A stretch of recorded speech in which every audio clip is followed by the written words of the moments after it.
بسم اللہ الرحمن الرحیم۔ پیارے دوستو، لاکھوں کروڑوں درود و سلام ہمارے پیارے نبی حضرت محمد مصطفیٰ صلی اللہ علیہ وآلہ وسلم پر۔ سیڈ رائٹس کے تمام معزز سامعین، ہماری دعا ہے کہ آپ جہاں بھی رہیں اللہ کی حفاظت میں رہیں۔ دوستو، جیسا کہ آپ حضرت آدم علیہ السلام کی پیدائش سے لے کر جنت سے نکالے جانے تک کا واقعہ پچھلے پارٹ میں سن چکے ہیں، لہٰذا آج ہم اسی سلسلے کی دوسری کڑی پیش کرنے جا رہے ہیں۔ دوستو، جب شیطان مردود اور سانپ نے بی بی ہوا اور حضرت آدم کو بہکا کر جنت سے نکلوا دیا تو اس کے بعد حضرت آدم اور بی بی ہوا بہت پشیمان اور غمزدہ ہوئے۔ دن رات گریہ و زاری اور آہ پکار کرتے رہتے اور اللہ سے اپنی اس سرزد ہونے والی غلطی پر معافی مانگتے رہے۔ بعض مورخین نے لکھا ہے کہ آپ علیہ السلام اتنا روتے تھے کہ جنگل میں موجود جانور اور چرند پرند بھی آپ کی حالت دیکھ کر رونے لگتے۔ آپ سجدے میں گرتے تو رو رو کر بے ہوش ہو جاتے۔ آپ کے آنسو آپ کے چہرے مبارک پر نشان ڈالتے رہے اور گھاس پھوس آپ کے سر سے اوپر تک بڑھ گئی۔ بعض روایات میں مورخین نے لکھا ہے کہ اللہ تعالیٰ نے حضرت آدم کو سراندیپ میں ڈالا، اور بعض روایات میں یوں بھی ہے کہ جب حضرت آدم اور بی بی ہوا کو جنت سے نکالا گیا تو حضرت آدم علیہ السلام کو سری لنکا کے پہاڑوں میں ڈال دیا گیا۔ کئی سالوں کی گریہ کرنے کے بعد اللہ تعالیٰ نے آخر حضرت آدم کو بخش دیا اور فرمایا کہ اے آدم، تیری توبہ شفاعت محمد مصطفیٰ کے وسیلے سے ہوئی، کیونکہ حضرت آدم علیہ السلام نے جنت میں نبی پاک کے نام کو دیکھا تھا، اور روتے روتے جب آپ بے ہوش ہو گئے تو آپ کو خیال آیا کہ کیوں نہ میں اللہ پاک سے اس اسم مبارک کے توسط سے دعا کروں۔ تو آپ نے اللہ سے جب یہ دعا کی تو اللہ تعالیٰ نے آپ کی توبہ کو قبول فرمایا اور فرمایا کہ اے آدم، تم اور تمہاری بیوی سراندیپ میں جا رہو تاکہ تمہارے فرزند پیدا ہوں۔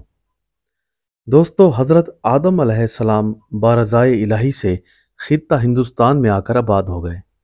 ایک دن آپ بیٹھے ہوئے تھے تو حضرت جبرائیل علیہ السلام 7 ٹکڑے لوہے کے لے کر ان کے پاس تشریف لائے تاکہ ان کو آہن گیری کا گر سکھا سکیں۔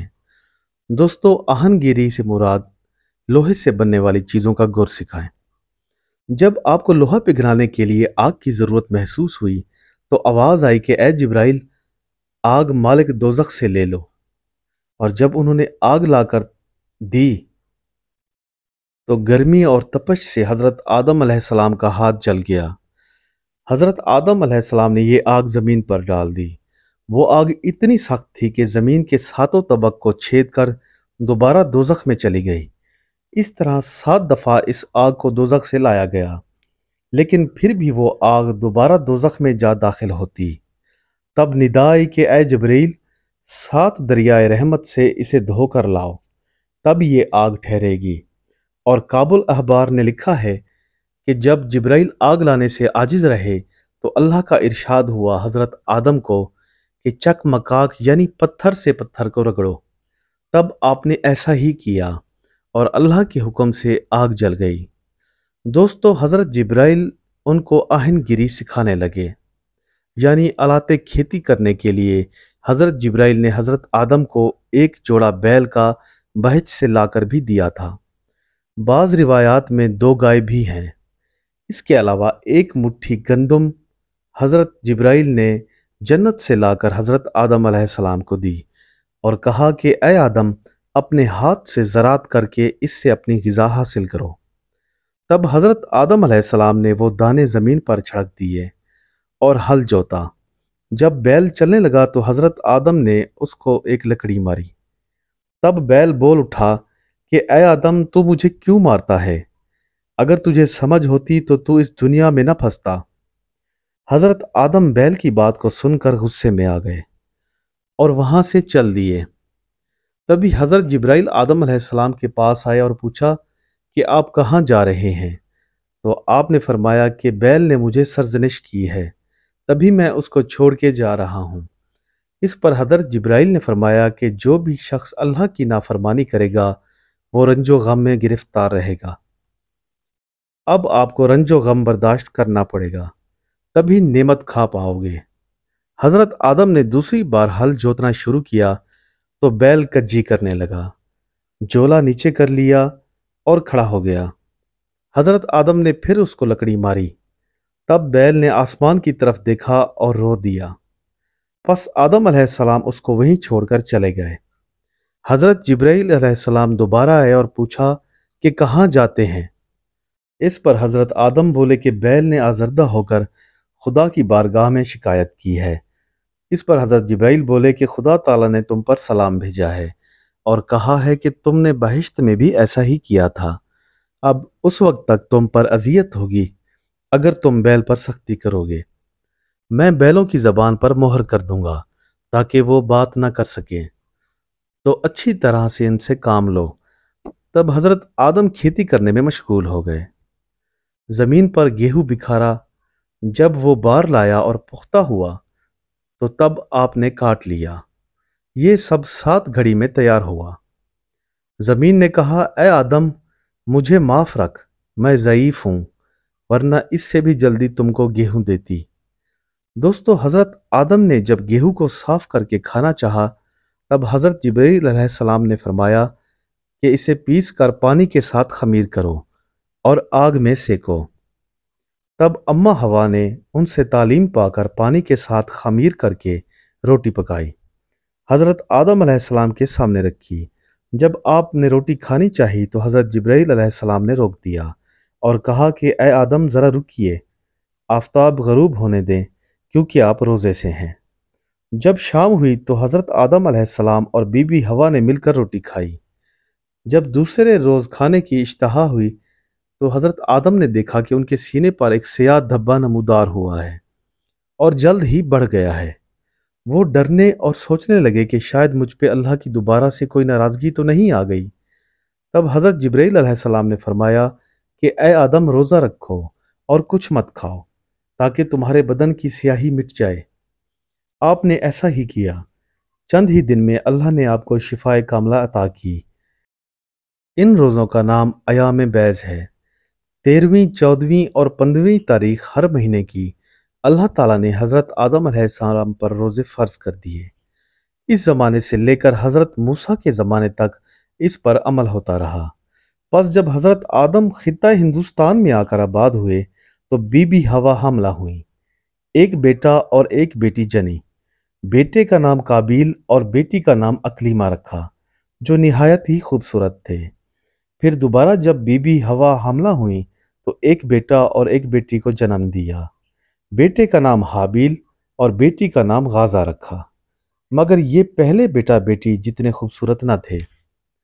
دوستو، ایک روایت میں آتا ہے کہ بی بی حوا نے 120 بار بچوں کو جنم دیا، اور ایک دوسری روایت میں ہے کہ 180 بار جنم دیا، اور ایک تیسری روایت میں بھی ہے کہ جب قابیل ماں کے پیٹ میں تھے تو وہ بہشت میں تھیں، لیکن پیدائش ان کی اس دنیا میں آ کر ہوئی۔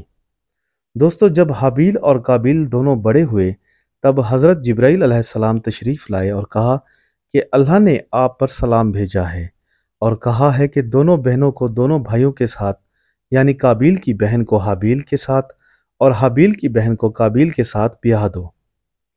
یہ بات سن کر قابیل نے کہا کہ میری بہن اکلیمہ صاحب جمال ہے، میں اس کو نہیں دوں گا۔ تب حضرت آدم نے کہا کہ یہ اللہ کا حکم ہے اور تو اسے مان لے، ویسے بھی تو تم حابیل کو دوست رکھتے ہو۔ پھر حکم خدا سے حابیل کی بہن کی شادی قابیل اور قابیل کی بہن کی شادی حابیل سے کر دی گئی۔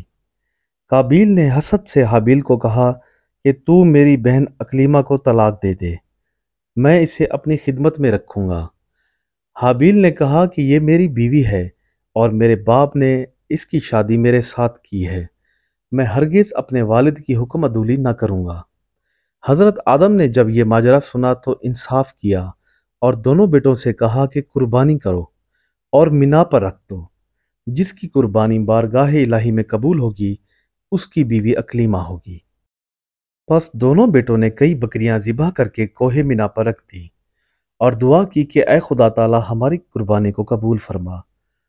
تب آتش بے دود یعنی سمریغ نے آ کر حابیل کی قربانی جلا دی اور قابیل کی قربانی قبول نہ ہوئی۔ دوستو، میں آپ کو بتاتا چلوں کہ سمریغ سے مراد ایک پرندہ ہے جو عرش سے آیا اور اللہ کے حکم سے حابیل کی قربانی جلا دی۔ اس کے بعد قابیل نے حابیل سے کہا کہ میں تجھے مار ڈالوں گا۔ اس کا ذکر قرآن پاک میں بھی ہے۔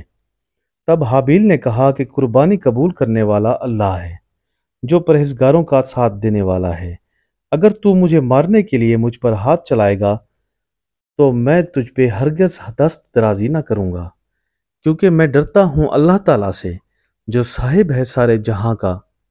دوستو، یہی وہ جگہ ہے جسے کوہ مینا کہا جاتا ہے۔ اب بھی قربانی اسی جگہ پر ہی ہوتی ہے۔ حضرت آدم کے زمانے سے کوہ آتش حاکم تھی۔ جو چیز انصاف کے واسطے اس پر رکھ دیتے تھے تو غیب سے آگ آ کر اسے جلا دیتی تھی، یعنی وہ قربانی مقبول ہوتی۔ معزز سامعین، امید کرتا ہوں کہ آپ کو آج کا یہ حصہ پسند آیا ہوگا۔ اس قصے کا اگلا پارٹ ہماری آنے والی ویڈیوز میں ضرور دیکھیے گا۔ اللہ پاک آپ سب کا حامی و ناصر ہو۔ اس قصے کو سنانے میں اگر کوئی غلطی ہوئی ہو تو میں اپنے رب کے حضور معافی کا طلبگار ہوں۔ انشاءاللہ ملتے ہیں اگلے حصے میں۔ اپنی دعاؤں میں ضرور یاد رکھیے گا۔ جو لوگ یہ واقعہ سن رہے ہیں تو وہ اس سے پچھلی ویڈیو بھی ضرور دیکھیں، جس میں حضرت آدم کی پیدائش سے لے کر جنت سے نکالے جانے تک کا واقعہ سنایا گیا ہے۔ اس ویڈیو کو ضرور شیئر کریں اور ہمارے چینل کو سبسکرائب کریں تاکہ ہماری کاوشوں کا صلہ آپ کی پسندیدگی اور ہماری حوصلہ افزائی کی شکل میں موصول ہو۔ اس لیے ہمیں سپورٹ کریں۔ اللہ حافظ۔